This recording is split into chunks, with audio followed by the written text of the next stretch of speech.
Okay mga master, ito sasagutin ko lang yung comment ng kamaster natin. Sabi niya kasi bakit ko daw nilagyan ng contactor. 25 amperes naman daw yung capacity ng universal board na to.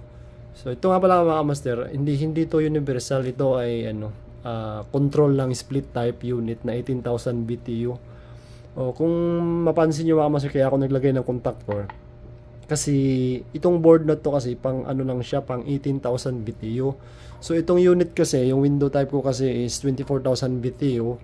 So ngayon, kung hindi ko siya gagamitan ng contactor, kung ilagay ko lang, dito lang ako magkuha ng power supply niyan, dito sa relay niya. Susunugin kasi to, yung relay niyan, kasi maliit masyado eh. Kaya ang ginawa ko mga master, instead na ito yung ito yung power supply, nilagay ko dito sa taas. Ito yung input. Dapat dito siya ilagay dito sa relay na yan. Yan dito sa terminal niya.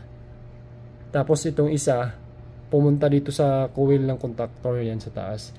Instead na dapat dito sa yan, sa unit na mismo, kaso hindi siya pwede gawa ng masyadong malaki yung window type natin para dito sa board natin. Kaya naglagay ako nito. Ganito lang yung control ito mga master. Kung makita niyo itong mga sensor nito, ito yung room temperature niya sensor. Itong isa naman sa coil sa coil evaporator ito. Kasi kailangan nakadikit siya doon para hindi siya mag-error. Buksan natin ito, mapakita ko sa inyo mga master. Yan, ganoon lang yung simple na wiring natin. So ito, meron siyang pwede ko siya controlling sa wifi.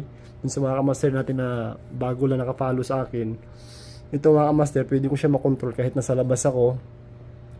Basta connected lang tong board na to sa wifi. So yan, kung mapansin nyo rin, may laging indoor motor dito. Yan, may ikot siya kasi fan motor na lang umandar nito, nag-automatic kasi to.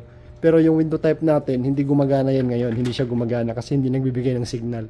Hindi nagtitrigger yung contactor, gawa ng naka 23 set point lang ako sa remote. So na-reach niya na yung temperature. Ito yung sensor niya. Kaya hindi umandar yung window natin, window type. Umandar lang yung indoor motor.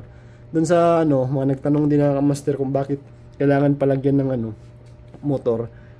Mag-i-error kasi siya mga master kasi yung to DC na motor to. Yan, DC to. So hindi pwedeng hindi ko siya lagyan kasi mag-i-error siya. So hindi siya gagana. Yan. Yan, ganoon lang yung setup ko. Simple. Pakita ko sa inyo yung sensor kung saan ko nilagay itong coil pipe sensor niya.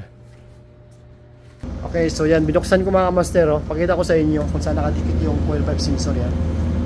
Yan, nakita nyo yan, dinikit ko yan dyan para may mano siya na malamig, para hindi mag-i-error yung board natin. Yan, yan dito lang didikit ko lang siya. So goods na yan. So yun lang mga master. Yan, sinare ko lang, konting share idea, dagdag idea. Okay, so thank you for watching.